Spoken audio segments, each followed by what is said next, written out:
Hey, today we're going to talk about one of my favorite tools to test and find a differentiator, the one person landing page. This is an execution focused pod.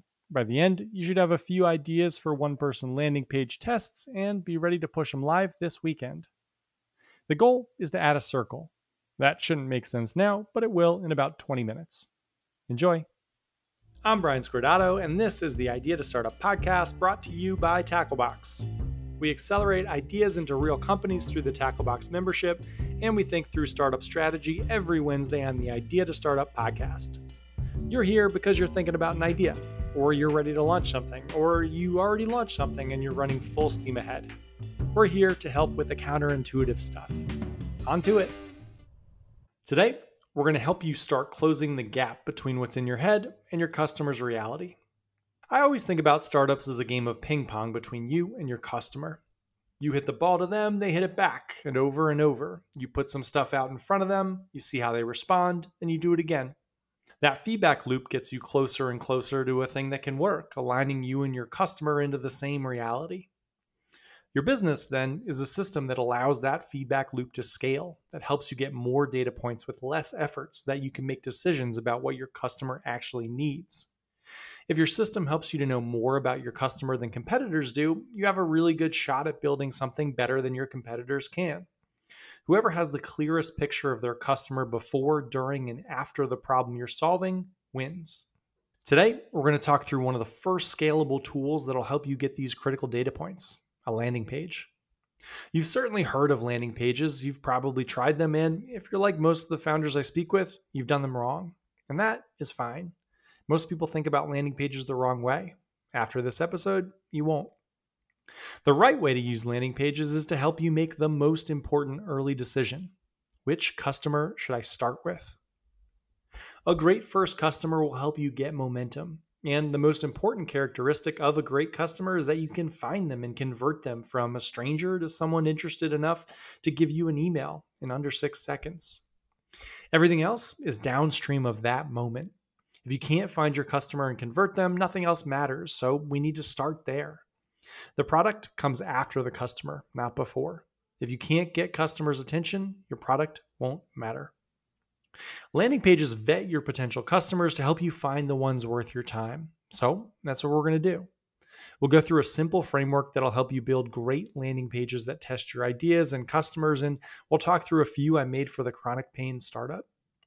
By the end of the pod, you'll be the type of entrepreneur that uses landing pages to learn things about your customers. You'll be someone with a process, a system, something working while you sleep. You'll use your landing page to tell the story of your customer.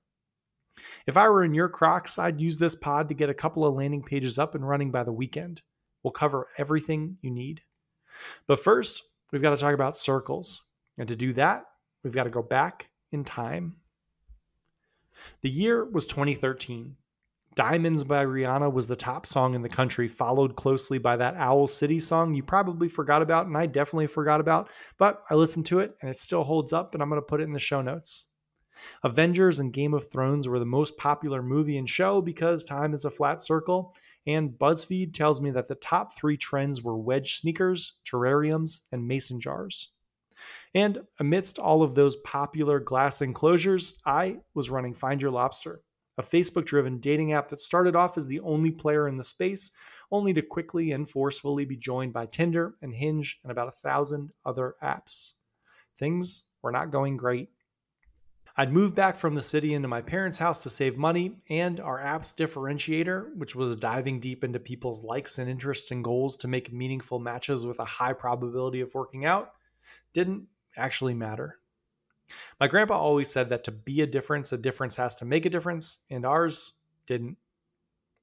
We'd send our users a couple of high-quality vetted matches each day, but as one user summed up quite nicely in a review, quote, "I stopped using the app the second I realized you only get 3 matches a day. You can get 3,000 matches a day on Tinder. This ain't rocket science." Plus, we were charging money and those other apps were free. We thought that people would pay for, quote, better matches, but no one believed we could do that because our messaging was pretty thin. What the heck does better matches actually mean? Am I really going to pay more because someone else also likes the show Lost? No, and people didn't. And I wasn't delusional. I knew I wouldn't have paid either. But that was the strategy. It was how we built the product and the team and pitched our investors and raised money. And we were running out of cash. So changing seemed more daunting than sticking it out and dying a slow death, hoping for a miracle. The brain is funny that way. After a particularly rough investor update, my mentor, former boss, and current investor invited me to get burgers with him at a place near his home in New Jersey. As we sat down with our food, I blurted out how bad things really were. I was terrified. I was probably going to lose this person who meant so much to me's money. He listened, seemingly unfazed, shrugging his shoulders here and there, and then picked up his massive burger. "You probably just need another circle," he said, and he took a giant bite. He kept talking as he chewed.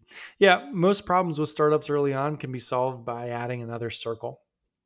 I waited until he was done chewing to ask the next question. "What are you talking about?" I said. Before he answered, he took another bite. Damn it. "Well, no one seems to think what you do is all that great," he said bluntly, chewing. "That happens to most startups at some point early on, and it's really not that big of a deal. It's just a sign that you need to add a circle. You've got a good problem. People care about dating. You just need to focus on different people. Think about each potential customer as being made up of a bunch of circles. They're single. That's a circle. They're on Facebook. There's another. They live in New York City. They want to meet someone they like. Circles. Any others?" I thought for a second. There wasn't really any others. Nope. "So," he said, "your customer is the intersection of all of those circles. And that intersection just isn't very unique or interesting. It's easy to compete with if you're another app, and it's easy to ignore or forget if you're a customer. And you've got no real expertise with these customers." He continued, "You need another circle, another characteristic that matters, that'll make you significantly better for the person with that characteristic. Think about people who are successful using your app. Tell me about a few of them." I brought up maybe 4 or 5 people who'd been successful on the app, and right away we saw a glaring similarity. Nearly everyone who'd met someone on Find Your Lobster was an ex-college athlete. Both sides of the couple had played college sports, and this isn't as weird as it sounds. Our whole team at Find Your Lobster were ex-college athletes, so the early networks on the app skewed heavily towards that. My old boss took another bite. "It sounds like one is a friend. Call him." "Yeah, I probably should," I responded. "No, like now," my mentor said. "On speaker. I've got a question I want to ask." So we called my friend who'd used Find Your Lobster to find his new girlfriend. "Hey," my boss said after a pleasantry and explanation for the odd call, "why was Find Your Lobster better for you than Tinder?" My friend thought for a second, then answered, "Well, I always wanted to date another high-level athlete, and the filter lets you say you like people who were college athletes. Can't do that on Tinder." We got off the phone. "Well, there's a possible circle," my boss said. "Build out a landing page," he said, "for a dating app that helps ex-college athletes meet other ex-college athletes and only other ex-college athletes, along with all the other circles you've already got, and send it to that guy. Let's see what he says."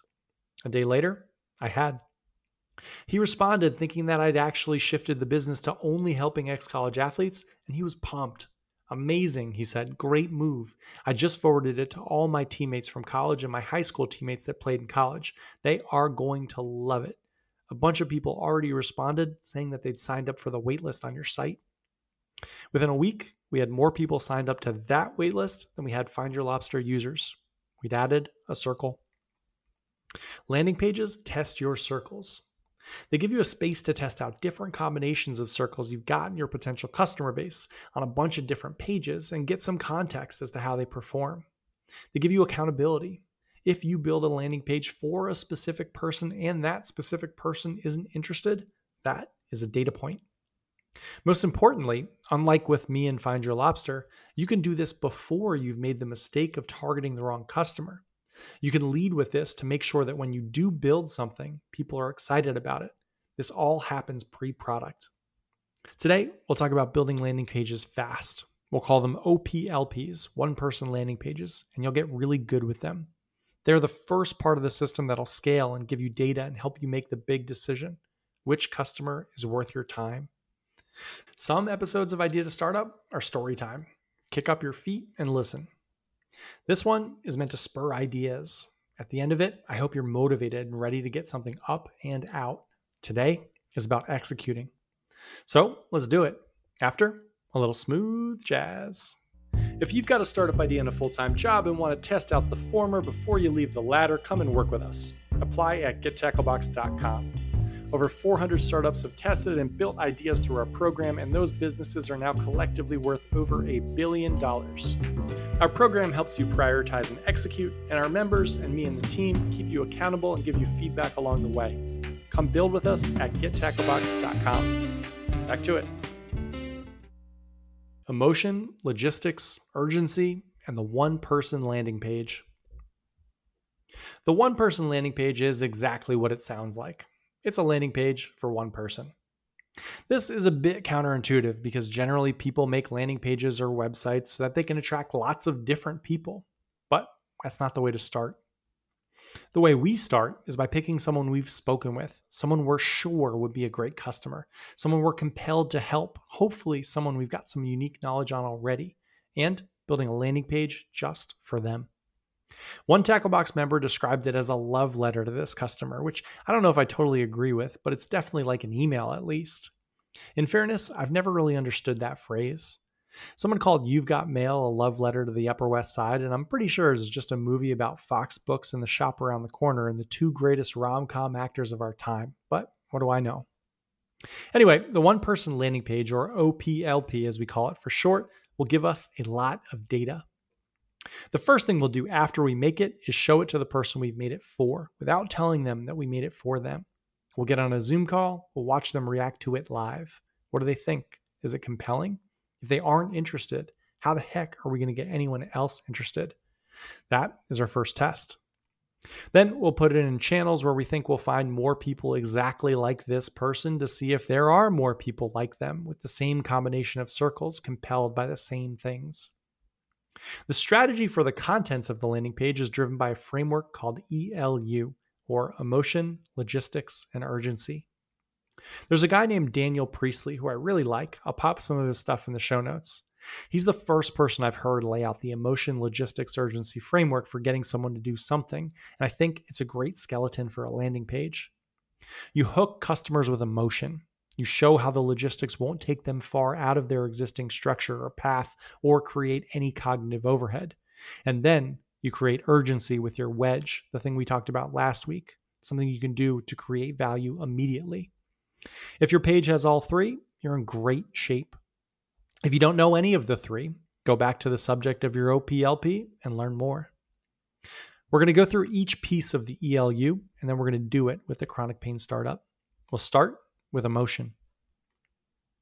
You'll have about 6 seconds to build enough trust with a customer to buy yourself another 6 seconds. We've talked about the components of trust in the past. Trust is a seesaw with specificity on one side and traction on the other.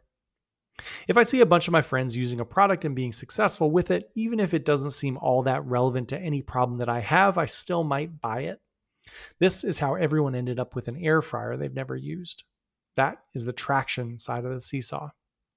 The other side is specificity, and it's the reason I have a shirt from a company that put up an ad I saw somewhere once that said, quote, "You're 6'5" and thin, an XL is too short, a double XL is too wide. We made a shirt that'll fit you perfectly."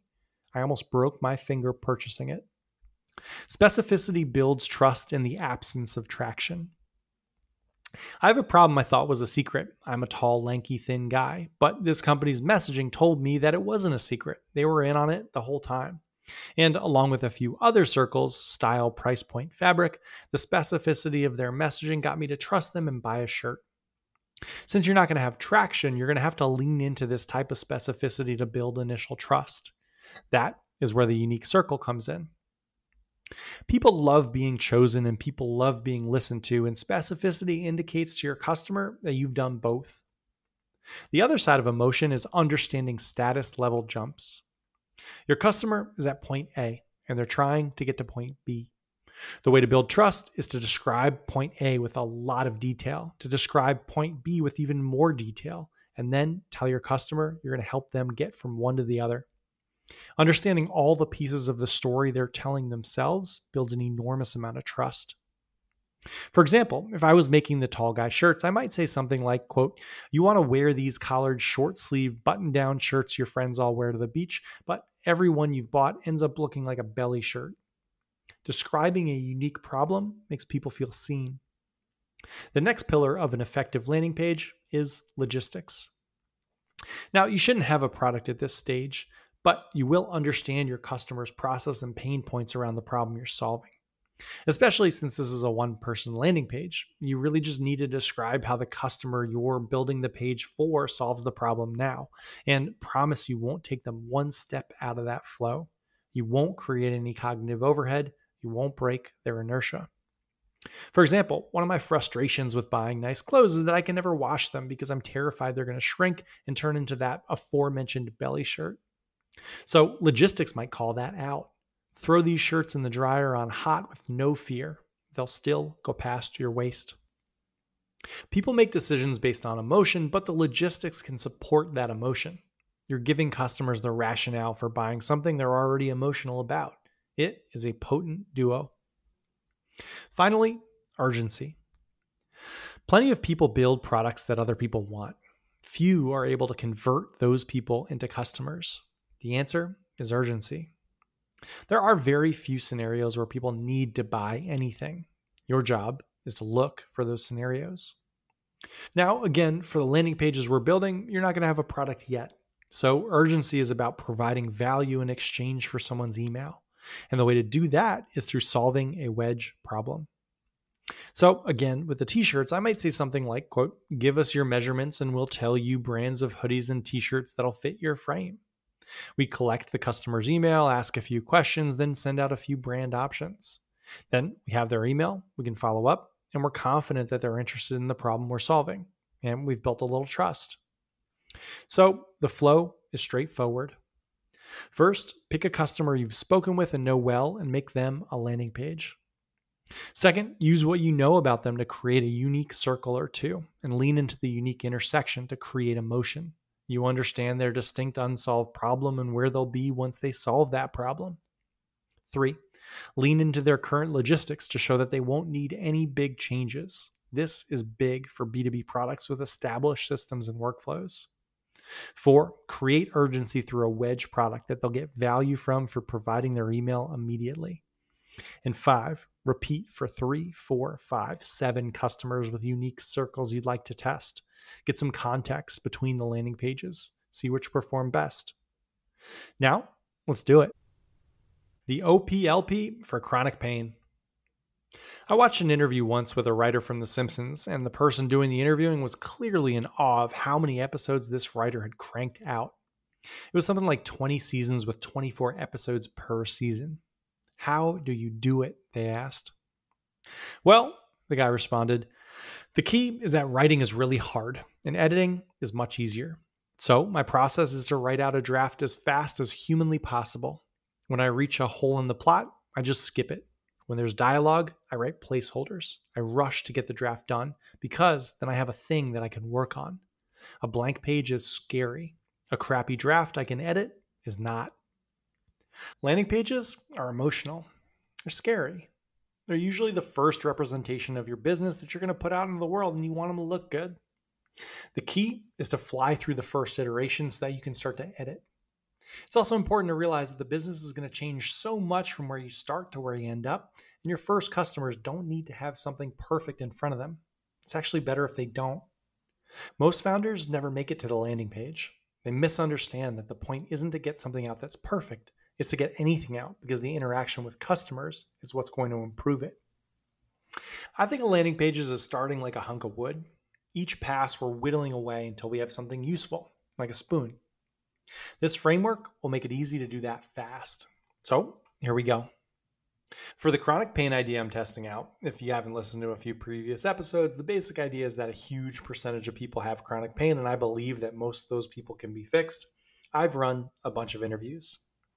A few things, circles, keep popping up. One is scoliosis. Lots of people either have or had scoliosis, so they tell me that their chronic pain isn't like other people's and it can't be treated that way. Their spine pushes on their nerves and creates all sorts of issues. A few have had surgery, others have considered it. Most had bad chronic pain. This was a really interesting circle, so let's make a landing page for it. There was a man I interviewed who we're going to make the page for. We'll call him Paul, even though that's not his real name. Paul had scoliosis and he has chronic back pain and it gives him headaches. He used to be really active, triathlons, marathons, he was a college athlete, but he no longer is as the chronic pain has gotten too bad. He still sees himself as an athlete and hopes one day to get back to doing everything he did before. So, Paul is the subject of our OPLP. The unique circles, aside from having chronic pain and being motivated to solve for it, are scoliosis and the identity of being an athlete that's being taken away. For today's test, we'll use Unbounce as our landing page builder. It's fine, they're all pretty good. Just use whatever you think has the shallowest learning curve and will let you move fast. Unbounce is one I've used before, so it's good. I grabbed a generic template, one with a header, a subheader, 3 blocks of text, and a call to action. I might not need all of the blocks, I might delete some, but this type of template is a good one to start with. The first thing they ask for is a company name or logo. Damn, I hadn't thought of a name. Come on, punny name, come on, punny name. Got it. I stand corrected. Get it? Like your back is fixed now and you're standing? Editor's note, that took me 3 days to think of. Moving on. Don't need a logo. Just bold font for our name. I stand corrected. As you might have noticed, don't sweat the name. You'll change it 5 more times easily. Now we get to the big first headline, the H1. This is our chance to lean into emotions, to lean into a circle. I think of the H1, the header of the site, similar to how I think of a book title. The most popular business books are the ones where the title describes the outcome the reader hopes to get after reading the book, the place the book is going to drop them off. So the one-person $1 million startup or the book I'm reading now, How Not to Die. I'd love to not do that. Your H1 is going to do the same. It's going to describe the outcome with a healthy dash of the unique circle. I like writing out a bunch of options, but the one I landed on, at least for a test, was this. Quote, overcome chronic pain stemming from scoliosis so that you can get active again. I think this will resonate with Paul, but as I read it over, I'm not sure it's specific enough. This is something I always do. After you write something into a landing page, think, what would this look like if I made it 25% more specific to the person I'm building the OPLP for? So I ended up here. Solve your scoliosis-driven chronic pain and get back to being an athlete. I think he more envisions himself as an athlete. I think that is his point B. I think that messaging will make it more emotional. The H2, the line under the H1, should balance out the emotion with some logistics. The big piece of logistics for this customer is that they think normal therapy for normal chronic pain won't work. So here's my H2. We help people get over the specific types of chronic pain scoliosis creates without surgery or pharmaceuticals. Our goal is to get you playing basketball, running triathlons, and sitting through a full day of work without pain again. This was a huge recurring theme from interviews, both from Paul and from other people. They wanted to be active, they didn't want surgery or pharmaceuticals, and they had horrible pain throughout the day when they sat at a desk. Now, for the sake of speed, I think I'm going to delete the other text boxes and jump straight to the call to action. Feel free to do this. I was stumped on them, and I don't think they matter that much anyway. So for the urgency bit, the wedge, what value can I provide Paul that he'd jump at? During the interview, we talked a lot about his ergonomic desk setup. He mentioned a few times that he knows he should have a stand-up desk or a treadmill desk, but he hasn't figured it out yet. Maybe that can be the hook. So here's the attempted wedge. Quote, get a workplace audit for ergonomics for people with scoliosis. Answer a few questions about your setup and we'll give you suggestions on how to reduce pain while you work. I used a product called Score, which I'll pop in the show notes. It lets you set up a quick survey, ask a few questions, then deliver the customer an answer. It collects emails up front so that you can follow up and see who's interested. It's basically a vetting tool. I don't have any images or design, and I don't think I need to. Not yet. The OPLP draft 1 is done, and it took me less than 15 minutes. Now I need to get it in front of Paul and hear exactly what he thinks. Then I'll edit it, push it into a few channels to see if I can find more people like Paul, get more feedback, edit it again, whittle down the spoon.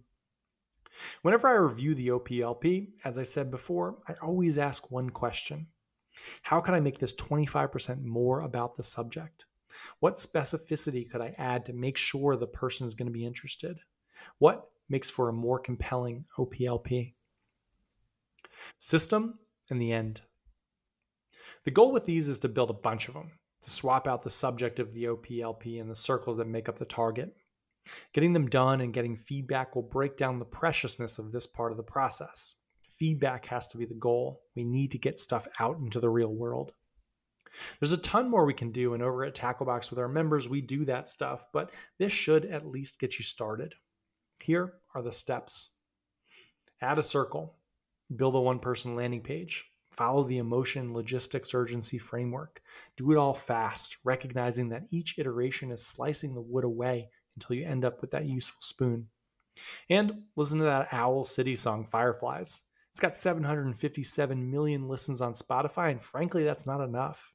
And after some digging, it looks like maybe in 2013 that guy dated Taylor Swift. Talk about on top of the world. Planet Earth turns slowly indeed. This was the Idea to Start a Podcast, brought to you by Tacklebox. If you have an idea and a full-time job, head to gettacklebox.com and we'll go through all the early steps with you. Apply and we can be working together in 72 hours. Have a great week.